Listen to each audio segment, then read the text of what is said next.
अब question number 9 का part B, ठीक है। पार्ट बी में क्या है, if drivers reaction time is 0.5 second, what is the minimum magnitude of retardation required to avoid the collision. ठीक है ना। तो रिएक्शन टाइम करने का मतलब क्या हो गया कि ड्राइवर देखा कि आगे ट्रक है, 60 मीटर आगे इससे ट्रक है ना, कार का ड्राइवर, और देखा और ब्रेक लगाया, ठीक है ना। तो देखने और ब्रेक लगाने के बीच में तुम्हारा क्या, जब तक ब्रेक लगाया कुछ टाइम गैप हो जाता है, इसी को क्या बोलते हैं, रिएक्शन टाइम या रिफ्लेक्शन टाइम, ठीक है ना। या कोई चीज़ को देखे और उस पर जो रिएक्ट किए, यानी कि कितना देर में वो उस पर रिफ्लेक्शन दिया, इसी को क्या बोलते हैं, रिएक्शन टाइम ऑफ ड्राइवर।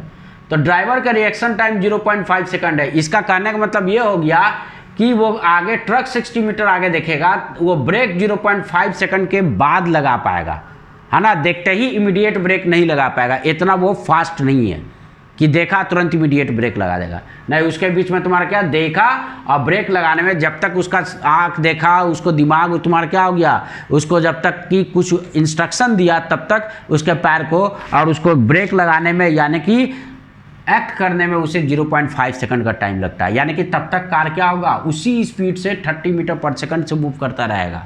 उसके बाद रिटार्डेशन का केस स्टार्ट होगा।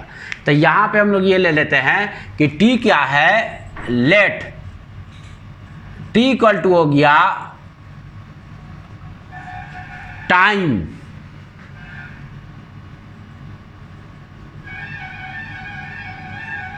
इंटरवल of motion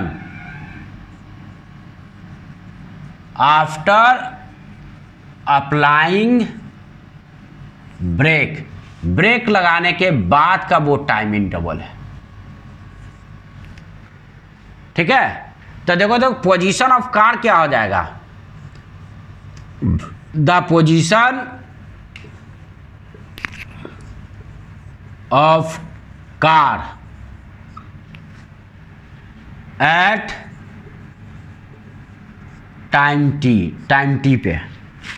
तो पोजीशन ऑफ कार जो लिखेंगे, इनिशियल पोजीशन यानी कि ब्रेक लगने के जस्ट पहले वो कहाँ पे है, ऑरिजिन से कितना आगे है, plus UT plus half AT square. तो रिटार्डेशन का केस है और इसमें रिटार्डेशन का वैल्यू निकालना है। तो मान लेते हैं कि रिटार्डेशन का मैग्नीट्यूड अल्फा है, और साइन नेगेटिव क्यों, क्योंकि ये रिटार्डेशन वेलोसिटी के अपोजिट यानी कि तुम्हारा नेगेटिव x डायरेक्शन में है ना। अल्फा मुझे कैलकुलेट करना है। तो देखो तो ये ऑलरेडी 0.5 सेकंड तक कांस्टेंट वेलोसिटी से मूव करता रहेगा, तब ना ये रिटार्डेशन वाला ये फॉर्मूला स्टार्ट होगा। यानी कि x नॉट कहाँ पे मिलेगा, 30 × 0.5, इतना ये आगे ऑरिजिन को मूव कर चुका होगा। तो x नॉट जो हो जाएगा, यानी कि ब्रेक जिस समय लगा तब तक तुम्हारा क्या, वो क्या ऑरिजिन से कितना आगे है, तो 30 × 0.5, क्योंकि टाइम अब यहीं से स्टार्ट करेंगे ब्रेक लगने से। तो ब्रेक लगने के मोमेंट तक वो तुम्हारा कार कहाँ, ऑरिजिन से 30 × 2.5 सेकंड आगे है। कार का कितना है, इनिशियल वेलोसिटी 30, जब ब्रेक जिस समय लगा उसमें 30 था, टाइम टी है ना, टी टाइम के बाद उसका पोजीशन देखेंगे, और ये कितना, ए का वैल्यू है माइनस अल्फा, तो minus alpha by 2 × T square, ठीक है। यानी कि पोजीशन ऑफ कार जो हो गया 15 + 30t minus alpha by 2 × T square. ये फर्स्ट इक्वेशन। ट्रक का पोजीशन हम लोग देखें, है ना। The position of truck at time T. तो देखो तो ट्रक का x नॉट क्या हो जाएगा, तो ट्रक का जो हो गया ऑलरेडी x 60 मीटर ये ऑरिजिन से आगे है, प्लस 0.5 सेकंड तक ये भी मूव करते रहेगा। तो x नॉट जो ट्रक का हो जाएगा, देखो ये x not plus UT plus half AT square, इसके लिए भी फॉर्मूला यूज करें। तो x नॉट ये तो ऑलरेडी 60 मीटर आगे है, और प्लस ये 10 मीटर पर सेकंड से 0.5 सेकंड तक और आगे मूव कर गया, तो ऑरिजिन से जिस समय कार का ड्राइवर ब्रेक लगाया, ऑरिजिन से ये लगभग कितना आगे होगा, तो यहाँ से ये 70 मीटर कुछ आगे होगा, ये ट्रक कुछ और आगे चलाएगा। पहले से ऑलरेडी 60 था, अब प्लस तुम्हारा कितना हो गया 10 × 0.5, यानी कि ट्रक इस पोजीशन पे कहीं पे ये ट्रक होगा, है ना।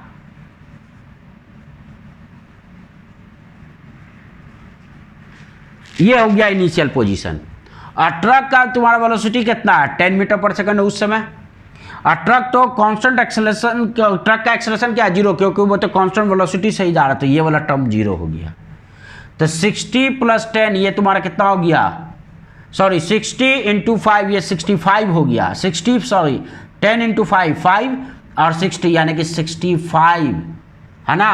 और यहाँ पे कितना हो गया, इनिशियल स्पीड 10 है, 10 × टाइम t, एक्सेलरेशन क्या था ये 0 था, है ना। u कितना 10 है, टाइम t और एक्सेलरेशन 0 है, तो 65 + 10t ये हो गया। अब देखो तो दोनों अगर कोलाइड करेगा तो ऑरिजिन के रेस्पेक्ट में दोनों तो कहीं पे क्या होगा, जहां पे भी कोलाइड करेगा दोनों का कोऑर्डिनेट सेम होना चाहिए, दोनों सेम पोजीशन पे होना चाहिए, ठीक है।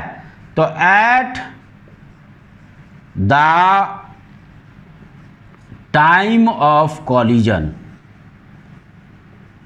कॉलिजन के समय कितना हो जाएगा xc = xt।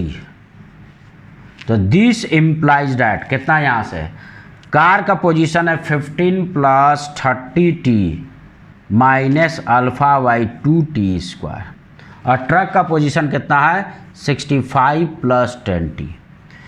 अब t² को उधर कर देते हैं, तो α/2 राइट हैंड साइड जाएगा, तो ये पॉजिटिव हो जाएगा α/2t², ठीक है। और 10t में से 32 जाएगा तो -20t, और 65 में से 15 जाएगा, कितना हो गया, ये हो गया 50 + 50 दिस = 0। तो अगर टाइम का कोई रियल वैल्यू आ गया, इसका मतलब कि कॉलिजन होगा, और कॉलिजन ना हो उसके लिए जरूरी क्या हो, टाइम का कोई रियल सोल्यूशन ही ना मिले। रियल सोल्यूशन नहीं मिलेगा, इसका मतलब कोई टाइम का रियल वैल्यू है ही नहीं, तो ऐसा कोई टाइम ही नहीं आएगा कि दोनों सेम पोजीशन पे होगा, इसका मतलब कि कॉलिजन नहीं होगा। तो देखो तो collision will not occur if क्या डिस्क्रिमिनांट <0 हो, तभी।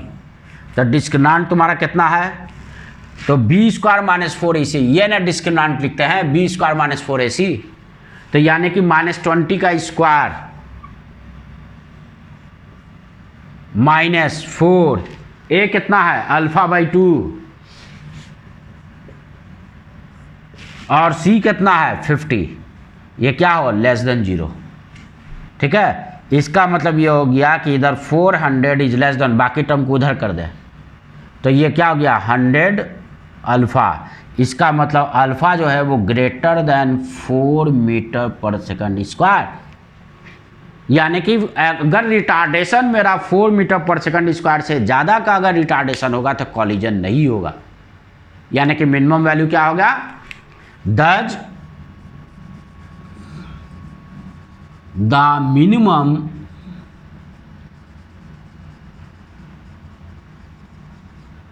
वैल्यू ऑफ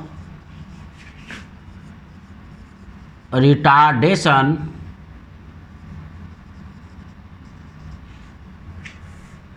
इज 4 मीटर पर सेकंड स्क्वायर, ठीक है।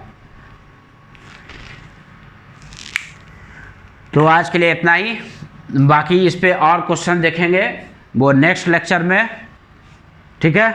तो वीडियो लेक्चर को अच्छे से देखना, और हर क्वेश्चंस को ध्यान से 1 बार 2 बार नहीं समझ में आया 3 बार देखो, ठीक है। और वीडियो लेक्चर कंप्लीट कर लेने के बाद नोट्स बना लेना, PDF नोट्स और वीडियो लेक्चर के हेल्प से, तब उसके बाद DPP जो मिलेगा वो अगले लेक्चर में मिलेगा, तब उसके बाद DPP भी सॉल्व कर देना, ठीक है। Okay, bye and take care.